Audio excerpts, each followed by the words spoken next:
요즘 미국 명문대학들이 심상치 않습니다. 특히 실리콘밸리의 심장이라 불리는 스탠포드 대학교 역시 마찬가지인데요. 한국의 유명 셰프가 이곳에서 강연을 하면서 대학가가 발칵 뒤집혔습니다.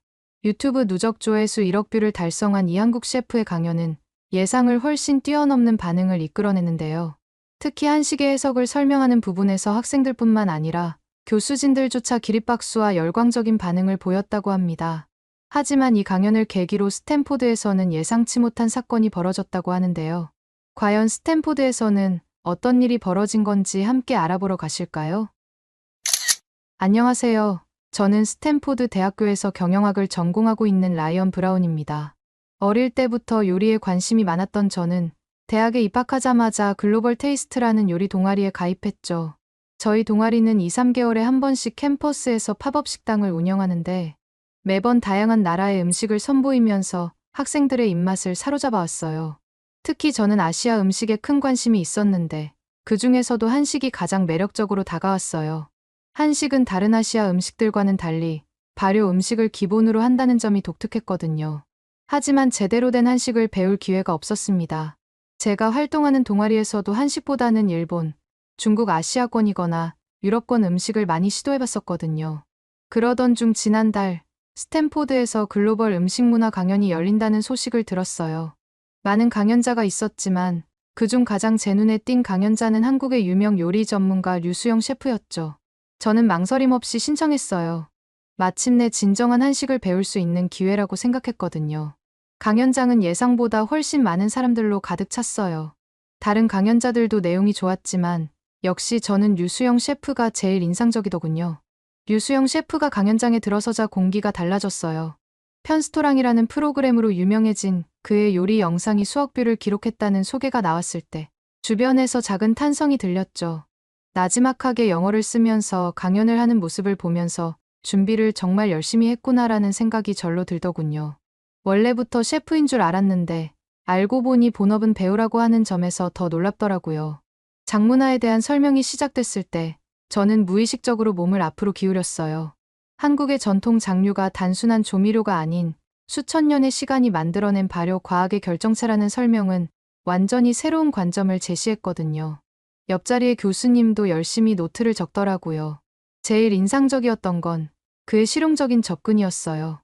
편스토랑에서 요리를 처음 배우는 남편들을 가르친 경험을 이야기하면서 요리는 더 이상 특정 성별의 영역이 아니라고 했죠.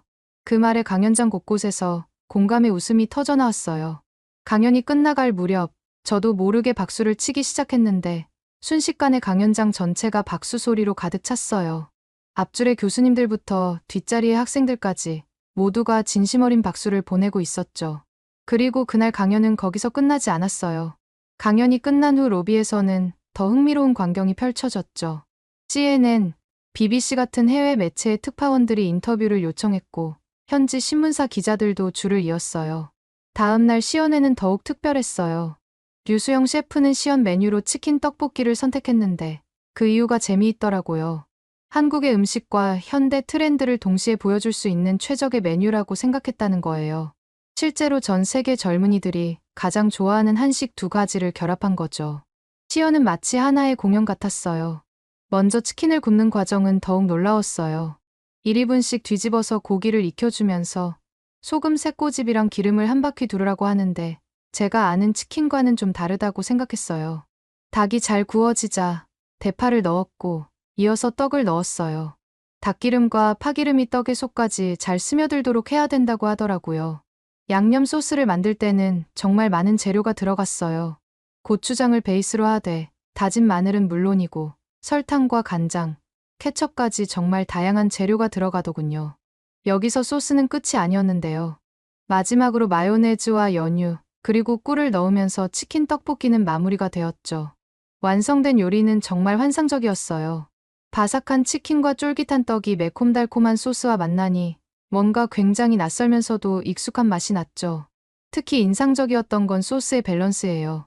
매운맛이 혀끝을 스치다가 달콤함이 뒤따르고 마지막엔 고소함이 입안을 감싸는데 이런 맛이 실제로 존재하는구나 싶어서 정말 놀라웠어요.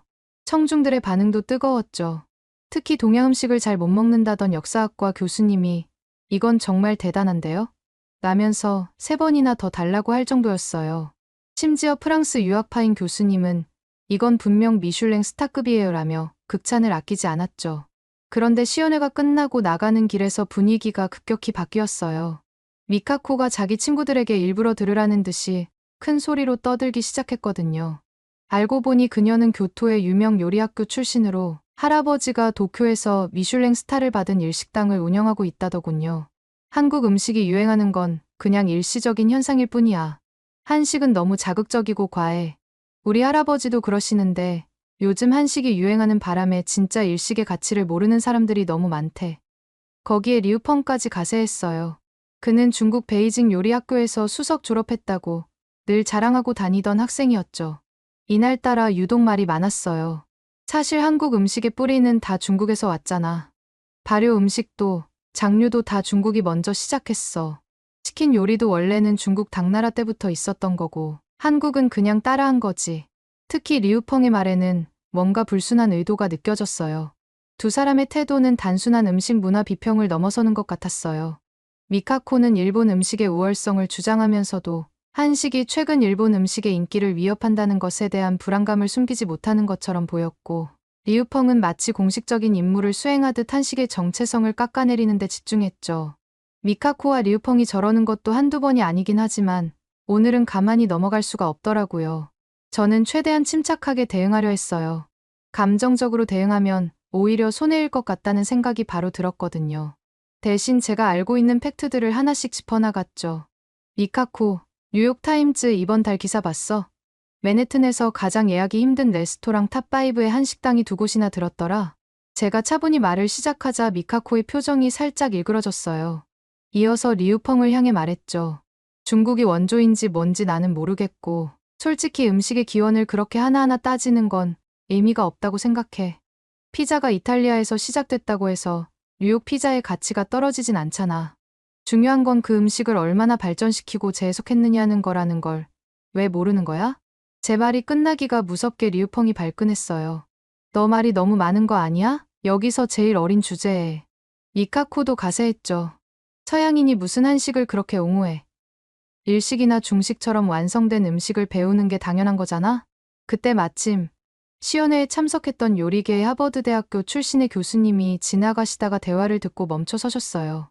방금 전 시연에서 보여준 치킨 떡볶이는 정말 훌륭한 퓨전 요리였어요.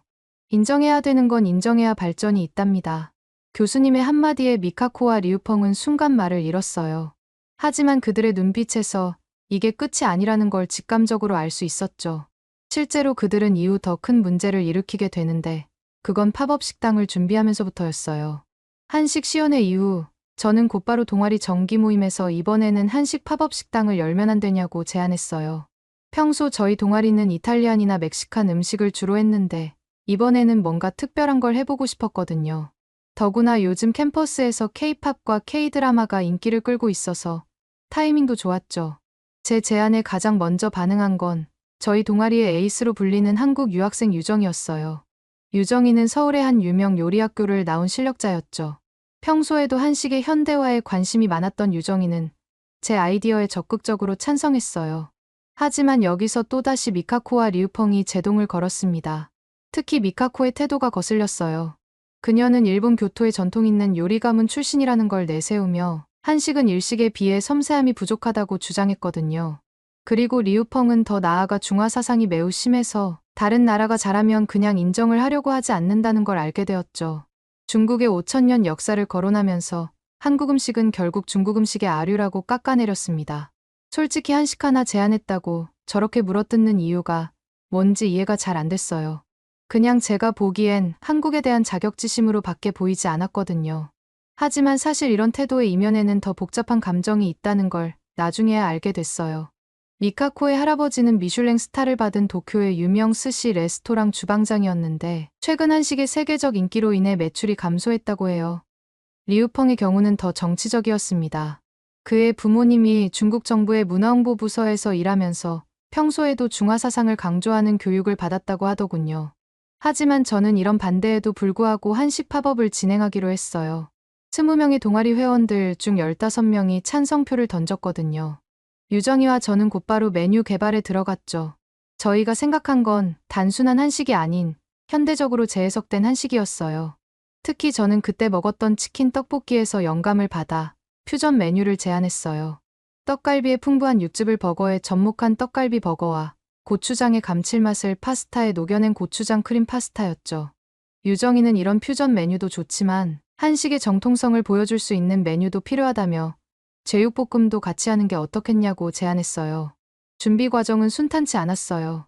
미카코와 리우펑은 기회가 있을 때마다 저희의 발목을 잡으려 했죠. 재료 주문 목록을 실수로 잘못 전달한다거나 저희가 예약해둔 주방 시설을 다른 동아리와 중복 예약하는 시기였어요. 심지어 오픈도 하지 않았는데 SNS에 현재 운영되고 있는 한식 팝업의 위생 상태가 의심된다는 악의적인 소문까지 퍼뜨렸죠. 같은 동아리이면서 왜 제 얼굴에 먹칠하는 짓을 하는지 도저히 이해가 안 갔어요. 어떻게 조치를 취해야 하나 고민을 하던 도중 이런 방해 공작은 오히려 역효과를 내고 있다는 사실을 알게 되었죠. 소문을 들은 학생들이 오히려 더 큰 관심을 보였거든요. 위생이 의심된다는 소문을 들은 학생회는 특별히 주방을 점검하러 왔다가 오히려 저희 깔끔한 주방 관리에 감탄했죠. 주변의 한인마트 사장님들도 저희 열정을 응원해 주시면서 좋은 재료들을 특별가로 제공해 주셨어요. 드디어 팝업 식당 오픈 당일이 됐어요. 아침 일찍부터 유정이와 저는 정성스럽게 음식 준비를 시작했죠. 특히 떡갈비 버거의 패티는 하나하나 손으로 치대서 만들었어요. 고기의 결을 살리면서도 단단하게 뭉쳐야 육즙이 살아난다는 유정이의 조언 덕분이었습니다. 고추장 크림 파스타의 소스도 특별했어요. 이탈리아 크림 소스의 기본 비율에 고추장을 섞어서 우유로 농도를 맞추는 과정이 꽤 정교했어요. 제육볶음은 유정이의 가족 비법으로 만들었어요. 돼지고기를 절이는 과정부터 남달랐죠. 보통은 고추장 양념을 바로 버무리지만 유정이는 먼저 배즙에 고기를 재워뒀어요. 배의 천연 요소가 고기를 부드럽게 만들어준다는 거였죠. 거기에 매콤한 양념을 입히니 부드러우면서도 칼칼한 맛이 일품이었어요. 손님들이 하나둘 모이기 시작했을 때 저는 살짝 긴장됐어요. 미카코가 퍼뜨린 루머 때문에 사람들이 오지 않을까 걱정했거든요. 하지만 그건 기우였죠. 오히려 그 소문 때문인지 더 많은 사람들이 찾아왔어요. 특히 아시아 음식을 연구하는 교수님 몇 분도 오셨더라고요. 첫 주문은 떡갈비 버거였어요. 건축학과 학생인 제시카가 시킨 건데 그녀의 반응이 잊히질 않네요. 첫 한 입을 베어 물자마자 그녀의 눈이 커졌거든요. 당연히 흔하게 파는 버거 맛이 날 줄 알았는데 어떻게 이런 맛을 낼 수 있는 거냐고 레시피가 궁금하다고 하면서 감탄했죠. 고추장 크림 파스타도 데이트였어요. 특히 이탈리아 유학생들의 반응이 인상적이었습니다. 처음에는 의심스러운 눈초리로 파스타를 주문했는데 먹어보고는 오히려 레시피를 물어보더라고요. 고추장의 감칠맛이 파마산 치즈의 풍미와 어우러지면서 독특한 맛을 만들어낸 게 신선했다나 봐요. 하지만 가장 큰 인기를 끈 건 의외로 제육볶음이었어요. 처음에는 너무 매워 보인다며 망설이던 손님들도 한번 맛보면 계속 젓가락을 멈추지 못했죠. 특히 유정이가 특별히 준비한 계란국이 큰 역할을 했어요. 얼핏 보면 심플한 스프 같지만 표고버섯과 다시마로 우려낸 육수에 달걀을 풀어 만든 이 국물이 매콤한 제육볶음과 환상의 조화를 이뤘거든요. 미카코와 리우펑은 저희 성공이 마음에 들지 않았나 봐요. 팝업 첫날이 끝나갈 무렵 그들은 또다시 트집을 잡기 시작했죠. 미카코는 이건 한식이라고 할 수도 없는 음식이라며 비아냥거렸고 리우펑은 다음엔 중식 팝업을 열어서 진정한 아시아 음식을 보여주겠다고 으름장을 놓더라고요. 하지만 그들의 말은 더 이상 아무도 신경 쓰지 않았어요. 한식 팝업은 이틀 동안 준비한 음식이 모두 완판됐고 학교 신문에서도 취재를 왔을 정도니까요. 팝업의 성공 이후 유정이와 저는 더 큰 도전을 결심했어요. 바로 실리콘밸리 대학생 요리 경연대회 참가였죠. 이 대회는 스탠포드, UC 버클리, 산호세 주립대 등 실리콘밸리 주변 대학생들이 참가하는 꽤 큰 대회이기 때문에 커리어 쌓기에도 아주 좋은 기회였죠. 특히 올해는 전통과 혁신이라는 주제로 열린다고 해서 한식의 가능성을 보여주기에 완벽한 기회라고 생각했습니다. 예선전은 의외로 쉽게 통과했어요. 저희는 김치 리조또를 선보였는데 심사위원들이 깜짝 놀라더라고요. 김치의 시원한 맛과 리조또의 크리미한 맛의 조화가 완벽했거든요. 게다가 김치를 잘게 다져서 넣었기 때문에 서양인들도 거부감 없이 맛있게 먹을 수 있었습니다. 그런데 놀랍게도 미카코와 리우펑도 예선을 통과했어요. 그들은 각각 일본과 중국 전통 요리를 현대적으로 재해석한다는 콘셉트를 내세웠죠.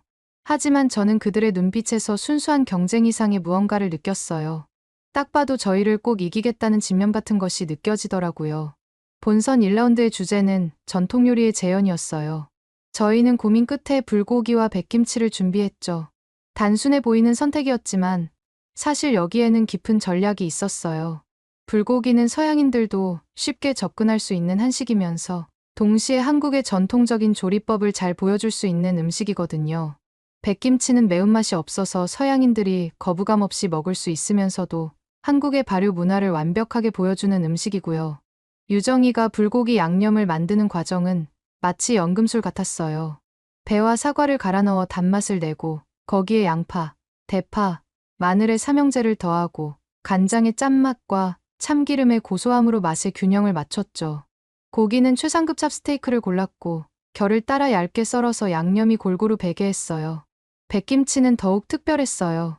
유정이의 할머니께서 직접 가르쳐 주신 비법이 있었거든요. 사실 이 백김치는 한국에서 흔히 불리는 백김치가 아니라 김치를 물에 헹궈서 배즙에 일정 시간 동안 담궈놓고 양념을 추가로 하는 거였거든요. 그리고 무채를 넣을 때 배의 단맛과 무의 시원한 맛이 조화를 이루도록 비율을 맞추는 식이었습니다. 반면 미카코와 리우펑은 이상한 선택을 했어요. 둘이 합작해서 스시 딤섬이라는 이름의 퓨전 요리를 만들겠다고 거죠. 스시의 생선과 딤섬의 만두피를 결합한다는 아이디어였는데 문제는 서로의 자존심 때문에 누구도 양보를 하지 않았다는 거예요. 결국 생선은 스시 스타일로, 만두피는 딤섬 스타일로 하겠다고 고집을 부리다가 요리가 완전히 망가져버렸죠. 심사위원들은 저희 불고기와 백김치 조합에 극찬을 쏟아냈어요. 특히 프랑스 출신의 심사위원은 프렌치 코스 요리처럼 메인과 사이드의 밸런스가 완벽하다고 평가했고, 이탈리아 출신 심사위원은 발효 식품의 깊이가 파마산 치즈나 프로슈토 못지않다고 말했죠. 반면 미카코와 리우펑의 스시 딤섬은 최저점을 받았어요. 생선의 비린맛이 제대로 제거되지 않았을 뿐만 아니라 만두피는 너무 두꺼워서 식감이 어울리지 않았다는 평가였죠. 게다가 소스도 간이 너무 세서 재료 본연의 맛을 완전히 가려버렸다고 했어요. 사실 저는 이때 심사 결과를 보고 깜짝 놀랄 수밖에 없었어요. 왜냐하면 유정이가 음식을 만들 땐 반드시 조화롭게 어우러지는 게 그 어떤 것보다 중요하다고 알려줬거든요. 그리고 이런 조화는 한식에서도 가장 중요하게 생각하는 점이라는 사실도 함께 알려줬죠. 결국 유정이가 강조했던 조화를 우선적으로 생각했던 저희 팀은 좋은 결과를, 이걸 놓친 미카코와 리우펑은 최저점을 받게 되는 모습을 보고 한식이 괜히 지금처럼 잘 나가는 게 아닌 것 같다는 생각을 했습니다. 운이 아니었던 거죠. 2차 라운드는 퀵 챌린지였어요. 주최 측이 제공하는 제한된 재료로 30분 안에 요리를 완성해야 하는 미션이었습니다. 주어진 재료들을 보자마자 유정이와 저는 닭볶음탕을 떠올렸어요. 고추장도 있었고 닭고기도 보였거든요.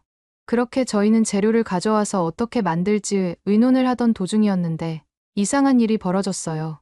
가져온 닭고기가 갑자기 사라진 거예요.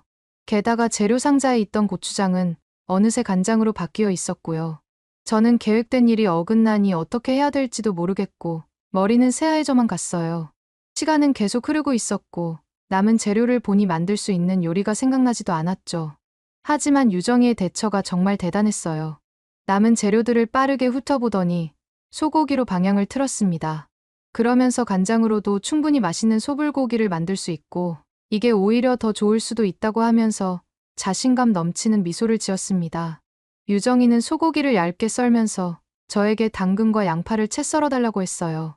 마늘은 편으로 썰어 기름에 볶아 향을 내고 간장 양념에는 설탕 대신 배즙을 넣어 자연스러운 단맛을 살렸죠.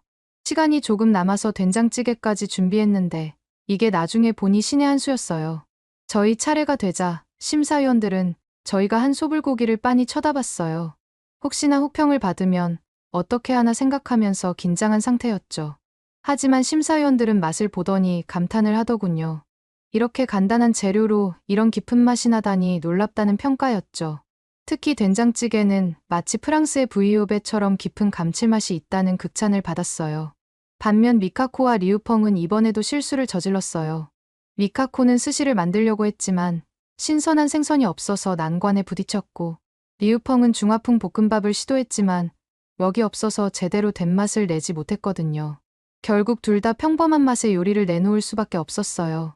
이 라운드가 끝난 후 저는 우연히 주방 뒤에서 미카코와 리우펑의 대화를 엿듣게 됐어요. 알고 보니 2라운드 때 리우펑이 몰래 닭고기를 숨겼었고 미카코가 고추장을 간장으로 바꿔치기 했던 거라고 하더군요. 그들은 결승전에서는 반드시 저희를 이기겠다며 또 다른 방해 계획을 세우고 있었습니다. 순간 화가 났지만 그 자리에 제가 있는 걸 들키고 싶지 않아서 조용히 나와 유정이에게 이 사실을 알렸어요. 유정이는 제 말을 듣고도 의외로 침착했어요. 실력으로 이기면 되니까 그들의 방해에 신경 쓰지 말자고 했죠. 오히려 저희는 결승전 준비에 더 집중했어요.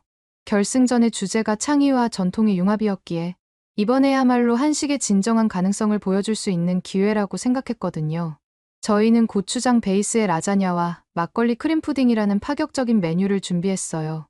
라자냐는 제 아이디어였는데 이탈리아의 대표적인 파스타 요리에 한국의 맛을 입히자는 발상이었습니다. 고추장의 매콤달콤한 맛을 베샤멜 소스에 섞어 층층이 쌓아 올리고 모짜렐라 치즈 대신 체다 치즈를 사용해 감칠맛을 더했어요.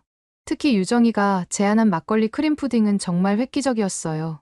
한국의 전통술인 막걸리의 은은한 단맛과 발효향을 서양의 디저트에 접목한 거죠. 막걸리를 크림과 함께 끓여 농축시키고 거기에 젤라틴을 넣어 푸딩으로 만들었어요.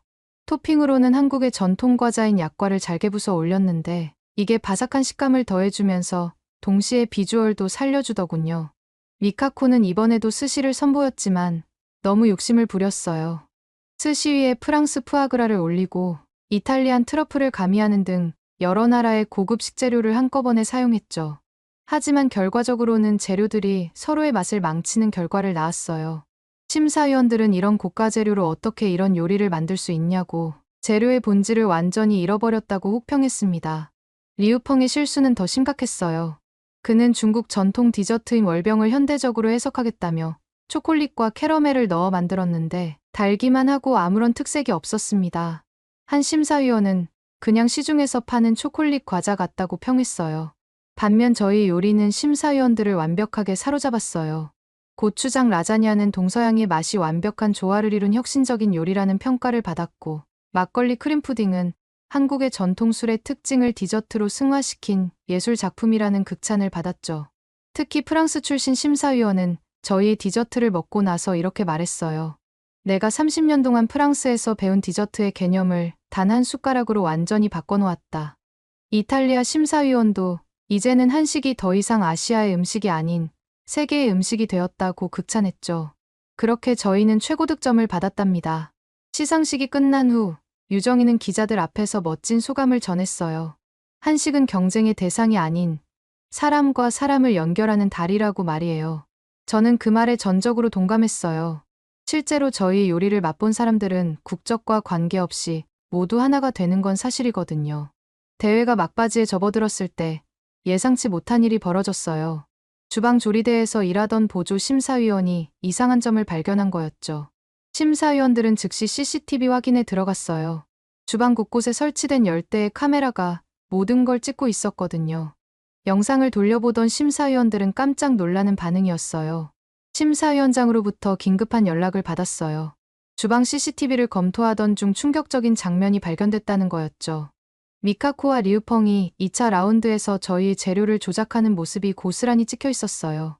닭고기를 숨기고 고추장을 간장으로 바꿔치기 하는 장면이 선명하게 보였죠. 유정이는 즉시 두 사람을 불러냈어요. 평소에 온화한 표정은 어디론가 사라지고 차갑게 식은 눈빛으로 한마디 했어요.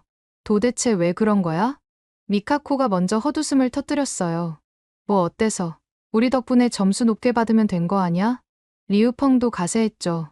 그래, 이런 시시한 대회 가지고 뭘 그렇게 진지해? 유정이는 그 말에 딱 한마디로 제압했어요. 자격지심도 어느 정도여야지. 이런 식으로 행동하면 정말 추해 보여. 실력으로 승부해야지. 왜 이렇게 구질구질하게 행동하는 거야? 너네가 이렇게 행동하면 끝까지 나를 못 따라잡을 거야. 정말 한심해서 못 봐주겠다. 그때였어요. 심사위원장은 저와 라이언, 그리고 미카코와 리우펑을 회의실로 불렀어요. 평소에 온화한 표정은 어디론가 사라지고 엄격한 표정으로 두 사람을 마주했죠. CCTV 확인 결과 두 분의 부정행위가 명백하게 드러났습니다. 재료를 조작하고 고의적으로 다른 팀의 준비 과정을 방해한 정황이 모두 찍혀 있네요. 순간 미카코와 리우펑의 얼굴에서 핏기가 싹 가셨어요. 두 사람 모두 성적이 너무 낮고 출석률이 안 좋아서 학사 경고를 한두 번 받은 게 아니었고, 여기서 더 일이 커지면 정화까지 이어질 수 있는 상황이었거든요.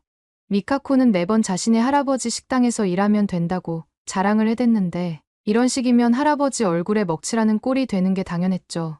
이건 오해가 있는 것 같은데요. 리우펑이 목소리를 낮추며 말했어요. 하지만 심사위원장은 단호했어요. 대회 규정에 따르면 부정행위가 적발된 경우에 해당 내용이 소속 대학에 정식으로 보고됩니다. 이미 증거 자료들이 정리되어 있고 내일 아침 징계위원회에 회부될 예정입니다. 미카코가 자리에서 벌떡 일어나서 얘기하더군요.